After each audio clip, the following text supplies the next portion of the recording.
up, y'all? It's just Rhonda. Welcome to my channel. It's Thursday. We've almost made it to the end of the work week. One hell of a week it has been. Don't go on the internet, y'all. Just stay off the internet. Just come over here with me and we'll review these wags to riches and we'll laugh and be entertained. And we'll love on these fashions that the ladies are serving, some more than others. What's up, Stony? Anyway, it's episode 3 and 4. Y'all like the video, subscribe to my channel. Let's get into it. Miranda and Stony, they're driving around the streets of Miami in Stony's luxury car. And Miranda lets us know that she's friends with Stony's daughter. And that's, how they met each other. That's why they have a bit of a relationship already established. They've also got men in their lives that are rappers. And I'm sure they can, go back and forth talking about these two. Kodak Black and Rick Ross seem like they not that different, to be honest. Cut from the same cloth, even. You know what I mean? Miranda's in the middle of this beef between Sherelle and Stony. Not necessarily in the middle, but she works for Sherelle. She's trying to build her, real estate reputation over here, and Sherelle is a good person to have yourself attached to. Stony, like I said, she's friends with her mother. She already has a connection with her. She also feels like Sherelle is being judgy of Stony and not giving her the same chance that she's over here giving Jewel. I mean, I feel like we all have an opinion as to why that is. And, what are you going to do about it now? It's just done. You know what I mean? Stony says she don't have no beef with Sherelle. She says she's over here in her peaceful place. Sherelle is the one that has a beef with her. And based on what we've seen over at this rooftop party, that's kind of what it seems like. Stony came in there pretty much just ready to hang out and, engage with the people. And Sherelle shut her ass down, calling her a porn star escort. It was a real lot. Unnecessary for sure. Stony says that Sherelle is over here thinking that she's the only boss in this group, and then what she's not going to do is let somebody bully her. And I don't blame her. Sherelle was acting like a bully, and I feel like as an adult who's a businesswoman, you shouldn't let her boss you around and bully you. It's crazy. We grown. Stony said they're trying to spread her secrets and they're not telling their own secrets. And I'm like, well, because you're not supposed to tell your secrets. That's why they're considered secrets. Your business is not really a secret. It's out there because you received a check for 50 cents. Ashley and Alex meet up at a little bar situation. Ashley wants to introduce Alex to her friend, her NFL friend. So I'm guessing this is a Philip hookup type situation. Alexis was married. I don't remember how long she said they were married, but she's ready to get out there and get into something new. She's 41. She's in a new phase. The early part of your 40s is good. It's good. That's probably why she comes off so peaceful, because she's in her grown woman phase and all of that nonsense, that these girls are over here doing. She's in the big sister stage, you know what I'm saying, which is a much more comfortable situation. Ashley shares that her and her husband are thinking of moving out of the country for about 6 months. And I'm like, or 4 years, based on what, we got going on over here. And Alex said that her and her ex-husband lived in, I think she said Jerusalem with the kids for 6 years. So they have already done that. And I mean, that's cool. I guess 6 years is a long time to spend away out of the country. You have, at 6 years, you definitely engulf yourself in the culture of where you are. It starts to become a part of your, being, so to speak, how you handle things and, Okay, so they went to Jerusalem and they were taking in the culture. And I'm feeling like what's happening over here with Jules is they don't feel like you respect the culture. And that's very important. So Ashley has her friend come up to meet Alex. Like I said, he's an ex-NFL. I feel like he's younger than Alex, even though she's only 41. I don't know. I felt like for me, it's not a match. She was giving her ex all kinds of energy, and that doesn't mean that they want to get back together or any of that. I respect, whatever it is they got going on over there, especially if it's peaceful and respectful. But I also feel like if you're gonna be ready for the next thing, I don't know that you should be so connected to the ex thing. That's all I'm saying. Anyway, he's a good looking guy. She Googled at him or what have you, and we'll see what happens. They don't consider this a date. They just, this is a meetup. Thank you to Ashley. He doesn't have any children and she has four. And for me, I was like, if you just starting out and you want four children, you might need to change your number because she says she's open to one, possibly two. I don't know. It depends on how easy it is for her to get pregnant. I don't feel like 41 is too old. It's just that how you feel, as the kids start getting older. Anyway, it was cute or whatever.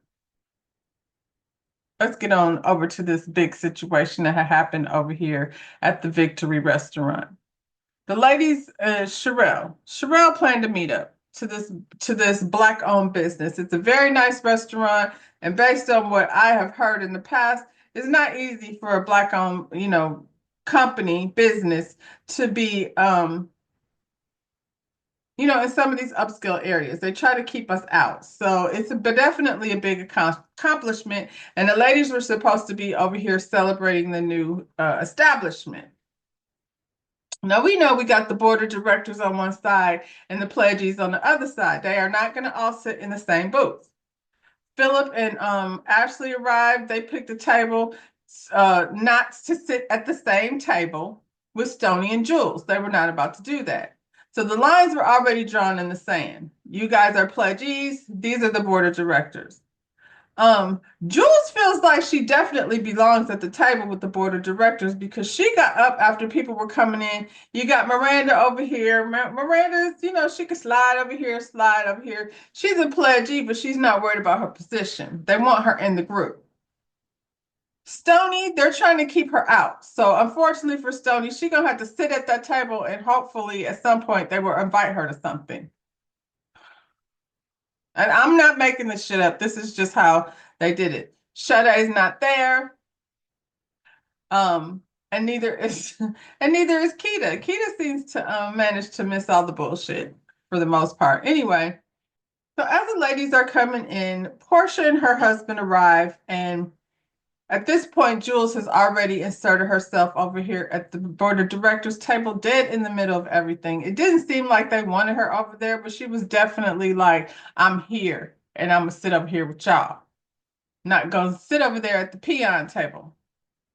Portia comes in, and Portia announced at her event that she was pregnant. So the conversation turns into celebrating her pregnancy, and Sherelle's asking or telling Ashley she needs to have a girl. And I feel like people say that to Ashley often for some reason because she has those two boys that are probably always saying, do you want a girl? And Ashley says she's good, she's fine, she's not baking any more children in her oven. Sherelle asked Jules if she wanted any more, and Jules has this kind of somber, if the Lord is willing. That's her attitude about it, I guess. So I only bring it up now because it becomes a point of contention later. Anyway, while she's sitting over there forcing these people to accept her presence at their board of directors table, she can hear her name being called out at the other table. So this young lady, Kania, that used to work for Sherelle, comes over, sits down, immediately has an issue with Jules and wants to know what's up with the white bitch. Everybody at the table, which is Stony and Miranda's friend, is confused because they don't have no problems with Jules. And you didn't come over here and just say, white bitch. She was real aggressive. She called her a culture vulture, and she felt like nothing was moving on unless she confronted this lady and, they had a discussion about things. Everybody else at the table was like, can we change the subject? They were all feeling awkward, honestly. They got loud, Jules. So Jules finally got up and went over to the table to see, why do I keep hearing my name? Plus, Jules thinks everybody is saying her name when she's not sitting over there.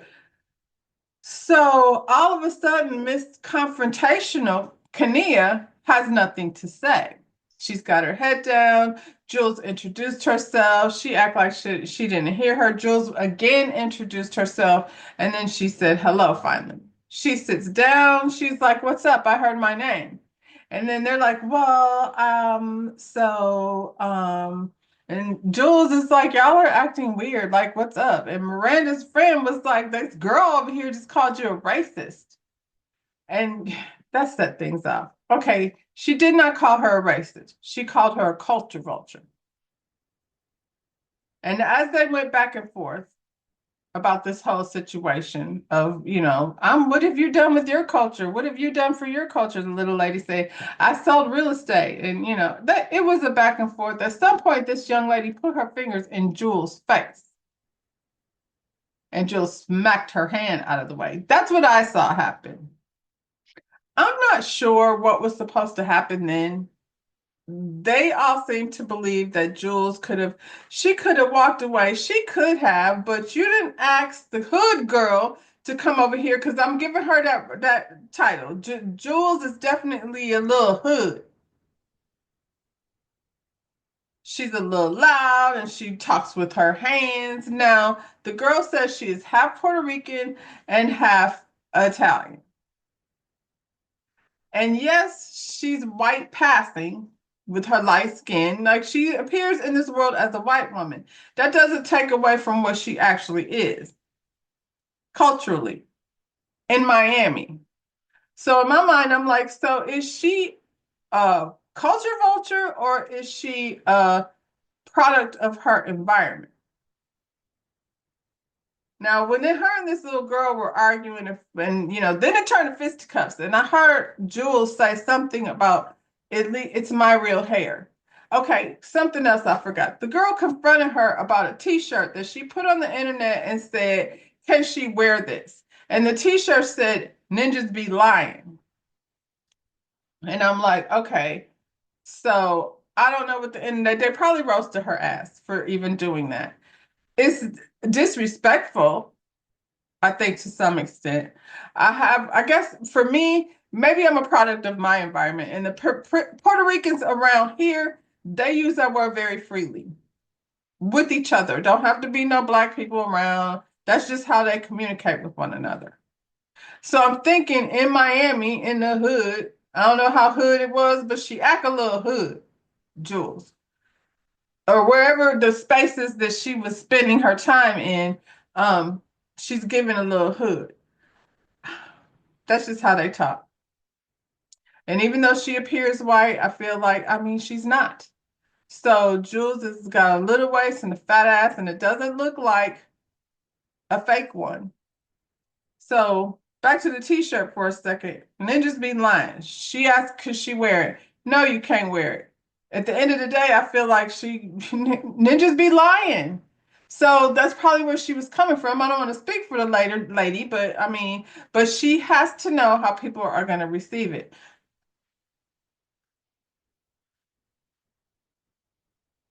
I wouldn't wear it just because I'm not going to walk around with that word on my shirt. However, I'm a little old for the hip hoppers. They have, I'm not that. I'm not them. They not like us. I'm not like them. I, went back and forth and I was like, culture vulture, culture vulture. I'm not a fan of Jules. I don't like how she weaponizes, the straight hair and the whatever it is that she uses her light skin, almost white skin, against Black women. If you felt a certain type of way, then why have her on this platform? This young lady, Kania, it would have went very differently if you would have let her sit down and say, I was just curious. I've never met you before, but I've heard of you. And from what I've heard, you have a reputation of being a culture vulture. Based on the energy you was given, I wouldn't have been trying to answer no questions. You came to fight. You came in hot. And so we got nowhere. It would be interesting to know like how she would answer that question in a real way. Jules, you can educate her. Um, yeah, that's not cool what you said. about the shirt. Do you understand? It's a little like tone deaf, Jules. Like you could have had a conversation with her if you want her to respect the culture that she's definitely embedded in. She everywhere in hip hop. Somebody invited her in. I would say men that exalt women with white skin, straight hair, and a fat ass. When she came to that rooftop party, Tyreek could breaking his damn neck. Why he's standing there next to his wife? Is that Jules? I live around a lot of Puerto Rican women, and it's from my perspective, she's just very basic, to be honest. She's not this beautiful, exotic looking woman, you know. So, but that's just my opinion. Anyway, the fight ensued, and I guess, now everybody's embarrassed because this woman came over here to this black-owned business. This is the narrative. We've even had a rooftop council meeting the next day with, who was it? Alexis and Sherelle and Ashley. How to discuss it. Portia wasn't there, but she did have a sidebar conversation with her husband about how this lady Jules' behavior in a black establishment and what would happen if the cops got called and seeing all these people fighting this white woman. All of those things are true. Everything that they were saying was true. However, I don't know that this is a good example of her being a culture vulture, not here in this moment. I feel like you brought this, girl that's a little aligned with the ghetto. And when I say ghetto, I mean hollering, screaming, acting ignorant, fighting in the club. That's the stuff that she's aligned herself. She's hanging out with a bunch of rappers and things. So does Miranda, who has the same behavior over here fighting baby mamas. I don't know what Stoney was doing. I can't accuse of her fighting anyone. I didn't see her behave that way. Matter of fact, I seen her remove herself. She don't know these people like that. So, I'm still confused, Sherelle. You're judging her because what? Anyway, the rooftop council said that, she gave her chance after chance after chance. She's not taking any accountability for the fight. I would say that maybe if this girl hadn't handled her way the way she did. I think this girl was looking for a fight and she found one. So, that's how that was.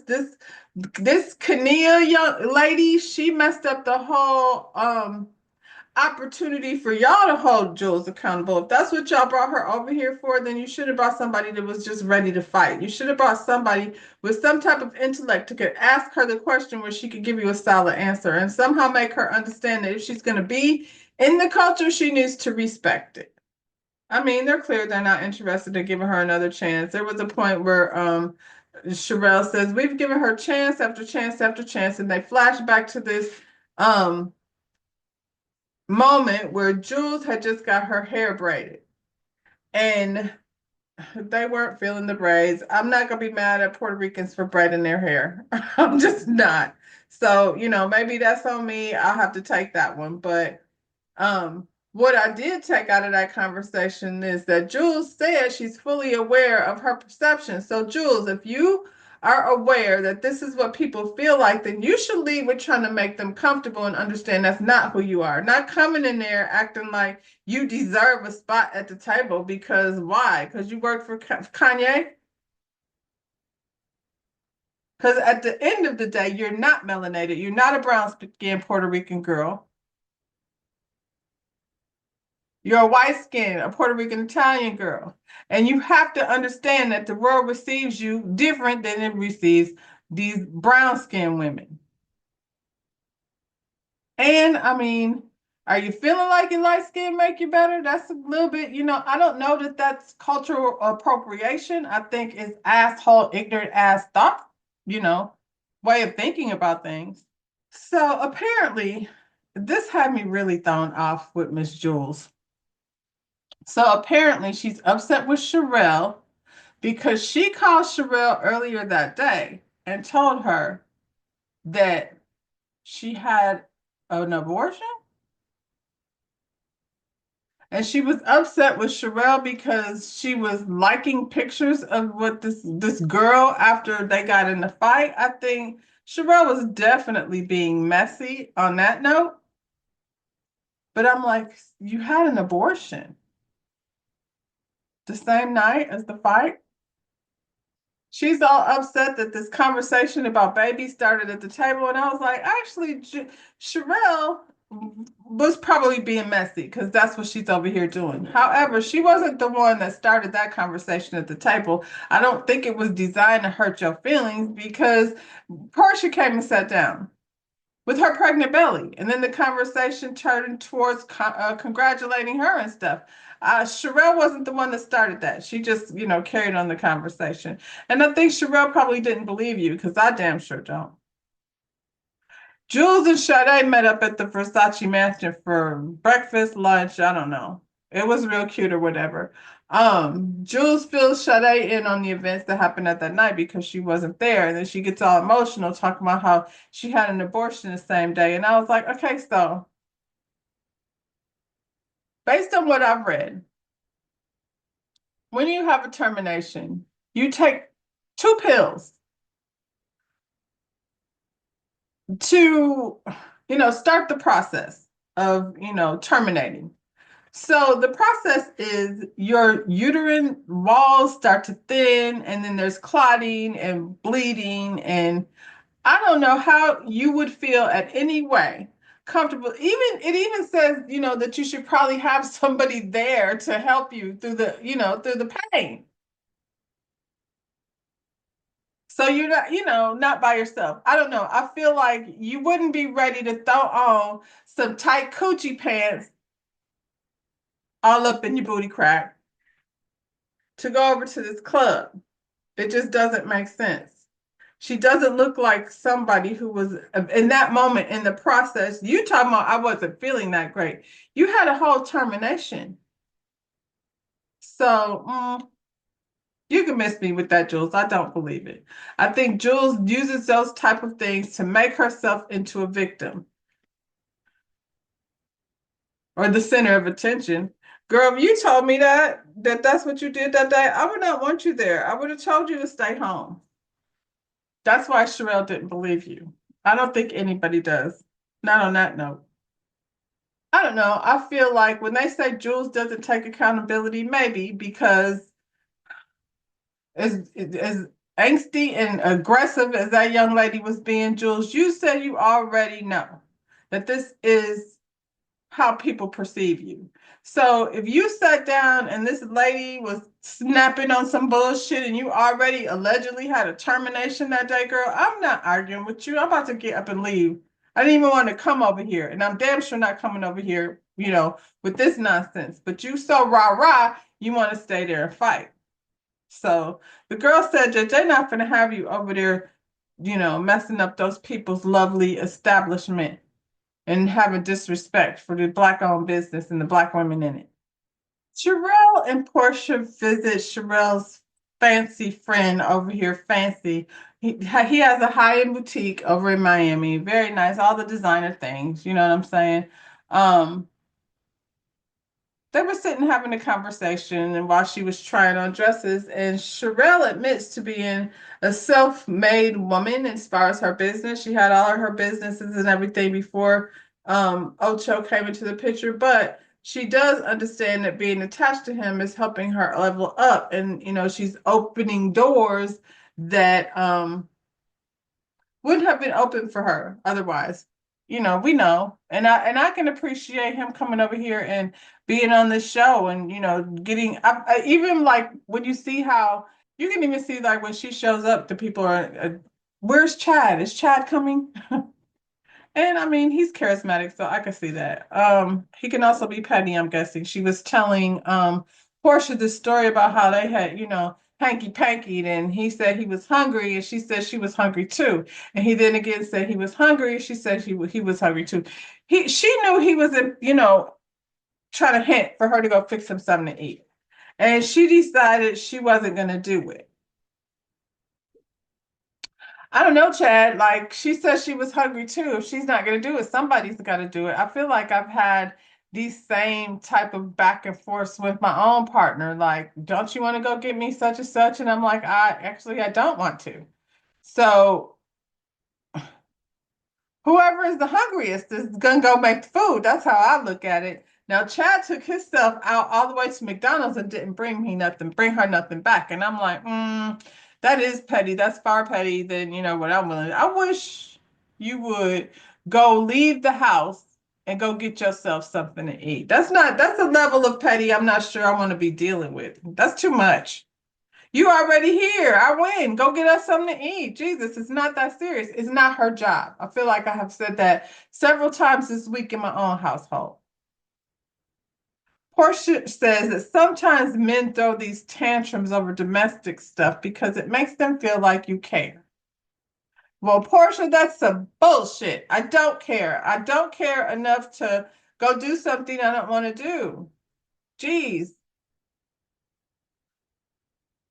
I just, I think that's I think that's bullshit. I think they want you to do stuff because they think it's your job, not because they want. That's not how I show you love.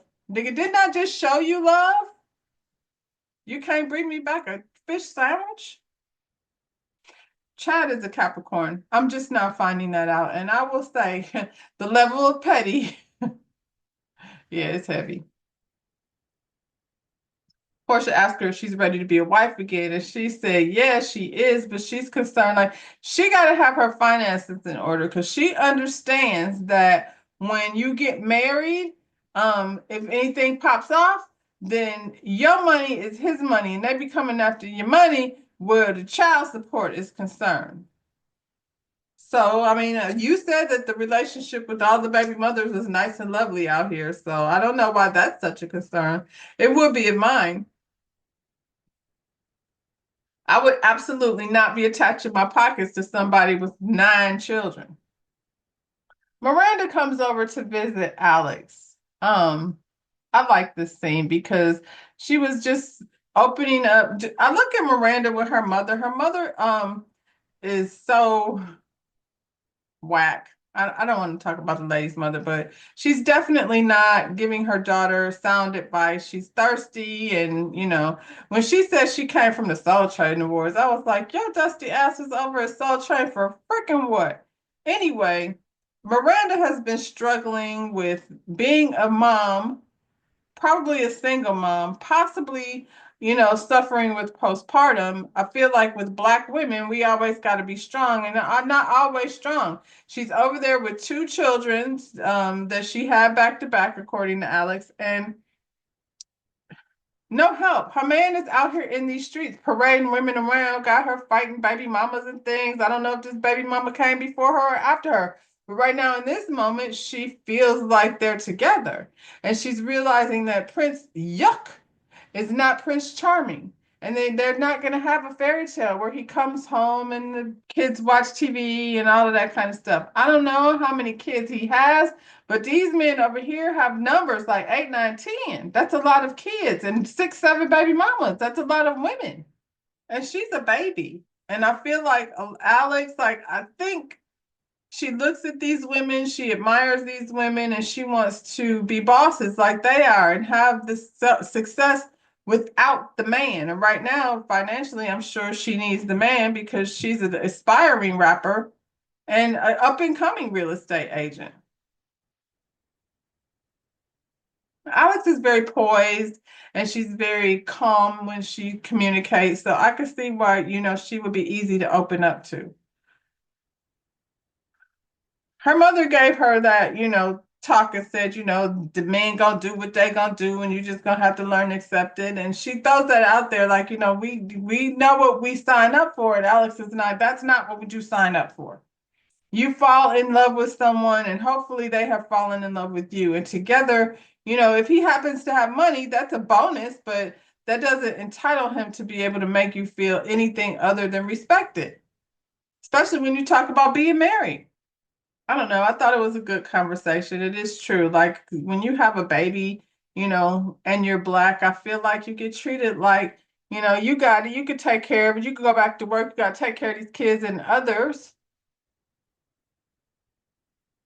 get to, get healthy, take care of themselves, and then get back to, work when you're ready. They even talk about not even just work. Alex talked about how mentally she had somebody, a chef and a nanny and all of this other, she had help, but it didn't change, the postpartum, the hormonal depression and stuff that you go through. So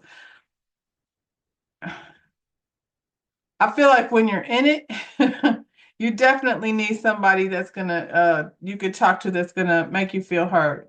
When she was talking to her mother, she even looked baffled by the shit that was coming out of her mother's mouth. He's a good man. He's a good father. No, he's not. I'm sitting here telling you that that's not what it is.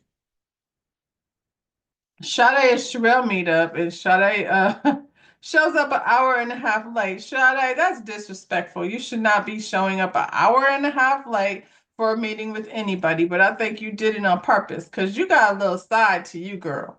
Sade. They discussed their falling out over at the Mother's Day brunch, and I feel like Sade thinks that they were talking about her behind her back. She's jumped to that conclusion when only they were really wondering why it is you did what you did, but you don't want to talk about it because you know that was some bullshit. That there was no reason why you couldn't just let the girl film, but you were on one, but you don't want to admit to that. So we go keep acting annoyed every time somebody brings it up because I don't have no problem with her. You kind of do, you know. We don't know why. And I just think also like you kind of spoiled. And I mean bratty in a bratty way. She's given a little bit of a spoiled brat. Moms to be Keita and Portia meet up for lunch, and Portia seems to think that Keita is very poised and conservative. A little bit. She asked Keita why she didn't come to the Mother's Day brunch, and Keita said that Tyreek has camp every weekend and she be over there with him. And I'm like, why? Why you gotta go every weekend to camp? You could not like miss one camp weekend to go hang out with these ladies to be on the show? It don't matter. It don't matter that you don't weren't there, girl. Portia lets her know that she, even though you weren't there, you were a big part of the conversation. And it got so heated that Sade and Sherelle ended up falling out over there. Portia says that I guess because Tyreek is at the status that he is, that people automatically expect a certain type of diva behavior from the wives or partners of, men like that. And Tyreek, he's a little cocky. He's a little cocky. So, I don't know. I don't know what Keita, she's very quiet, like Portia said. It's hard to tell like where she's coming from, but she's definitely on her fallback. She doesn't seem to be dying for the spotlight. Ashley has a little glamping event and she has her house all set up with a cute little tent for the ladies to hang out in. And then she has a pretty dinner table, for them to go eat after everyone arrives. They start arriving and Sade's sitting in the tent and with her big full pregnant titties, not drinking alcohol. And everybody's starting to wonder if she, you know, may or may not be pregnant. Sade says she don't trust these girls. They be backstabbing each other, and she did not confirm nor deny her pregnancy at this point. But she says she ain't based on the way how they treated Stormy and Jules. She's not trying to uh, confide her business to these ladies. I can't be mad at that. They move over to the table that Ashley has set. The chef starts to bring the food over. And while Alexis is saying the prayer, everybody holding hands, here comes Stony looking a hot ass mess. Portia says she was channeling Mary J. Blige, and I don't know who she was channeling. She was channeling a lot over there. I think Stony's taste is a little bit not polished. I don't want to say bad taste, but yeah, she's just because you have money and labels on, child, don't make you look anything but a hot mess. She had a big old hat on. It was a lot of labels, and she had some boots on, and they said she looked like a Coachella. She looked like a Coachella Mary J. Blige. I don't know. I didn't feel it, and I was right there with Portia. Keita and Sade are sitting next to each other, and they have this little conversation about babies and marriage, and it was just a little small talk. I think Keita was feeling her out. Like, I'm not gonna act like I have no problem with this girl. If there's something that she has a problem with, she could tell me. And Sade kept it cute. Um, they start playing some little game, who's your crush? Nobody wanted to say who their hall pass is.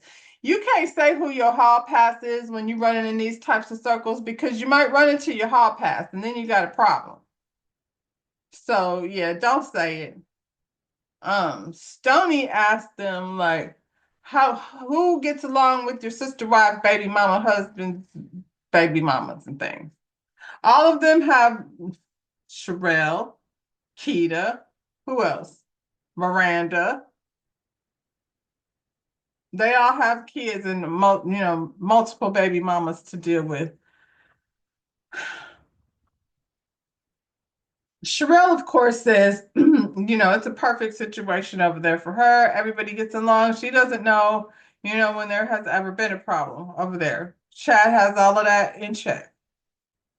We know Miranda doesn't do well with that because she has a mugshot based on the fact that she was over there putting fisticuffs down with one of Kodak's baby mothers. And Stony says she gets along with everyone but one, and I'm assuming she means Tia Kemp. And I'm like, I guess she's used to that Tia, but I mean, please don't get her started unless you're ready, because that Tia's mouth is lethal, girl. I mean, if y'all want to do an Instagram thing, I won't be mad at it, but I'm like, you to get that lady wound up, and then you know how she is, because you were the first. I was the first baby mother.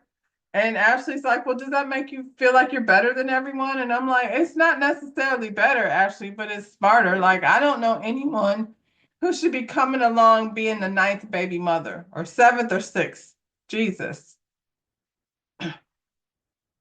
After three, you're doing way too much. Three is too much. After two, you get a pass. You get a pass for like, I was young, and then you get, you know, after two, that's too much, child.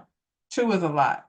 They're standing around after, the little dinner is over. Ashley has decided she's going to pass out little desserts. It's the evening. They got the tiki torches and thing going. And Ashley mentioned to Sade that she knows, I noticed you and Keita were getting along. Sade gets immediately irritated. She does not like this conversation. She doesn't like it when they come up. And Ashley's like, I mean, I wasn't trying to say anything, but you're sensitive about the subject. And it's probably because she doesn't like being called out. Keita was like, well, it's probably because of what happened when we were, trying to tape the TV show over there and you wouldn't let it happen. And Sade makes I could show you the text where it wasn't just me who didn't want it. She doesn't want to admit that she was over there being a bitch trying to keep this thing lady from filming over there. And now that Keita is coming across very nice, it doesn't make sense for you to be being a bitch to her. First, we have to see her be nasty, and then we would understand. But from what we're seeing right now, it makes you look like you were just being mean for no reason. Ashley, who was a football wife, is like, we're supposed to be, doing things. It's a group of us. I guess they don't see it. The rules is different these days, child. So Jules goes to visit Stoney's boutique. Stoney's boutique is very different from Sherelle's home friend, Fancy. Fancy has a very high-end luxury boutique. And Stoney's boutique seems to be over in one of these buildings that have salon suites in it. That's why she has the hair hanging on the wall. And I'm not mad at her carrying the hair. I just don't feel like it should be hanging on the wall. I feel like the clothes and the hair should be separated. She just maybe have Fancy come in and help her, reorganize things. She's got consignment things for the girls who can't afford to be buying Giuseppe's, out the store. Neiman Marcus and things, they got to come over here to what she calls Insta fashion, like Fashion Nova and stuff, only with designer labels. I'm not mad at it. I just feel like, you don't you don't get rich that way. At this point, I feel like your daughter should be standing in there while you off doing other things, making moves, but baby steps. I guess the issue that Sherelle has with her is that she's a little too old for baby steps, and she should have already stepped her step. She's stepping too slow. And she over here wasting time. She went to the glamping thing. I think that's the first thing she got introduced to. They didn't have no drama over there necessarily, but she's still in her feelings about Sherelle. So now she's bringing up shit about Chad being out in the streets and having a, group text with all the chicks that he's dealing with. She said he even slid in her DMs at some point, but she wouldn't have it. Girl, okay. You was up in you was bouncing on top of Rick Ross, but all of a sudden you wouldn't touch Chad with a 10-foot pole. That don't sound right, but okay, girl. She's bringing Sherelle's gossip over here. I don't know what it was supposed to give. I want her, she'll be more likable and probably go further if she doesn't do that. Right now, this is just being messy, bringing up shit that's gonna cause more drama, and I don't know that she's equipped right now in this moment to go after Sherelle. So we'll see, child. I'll be back with episodes, what is it, 5 and 6? Hang out with me this weekend. See what to do. Y'all like the video, subscribe to my channel, and I'll see you when I see you.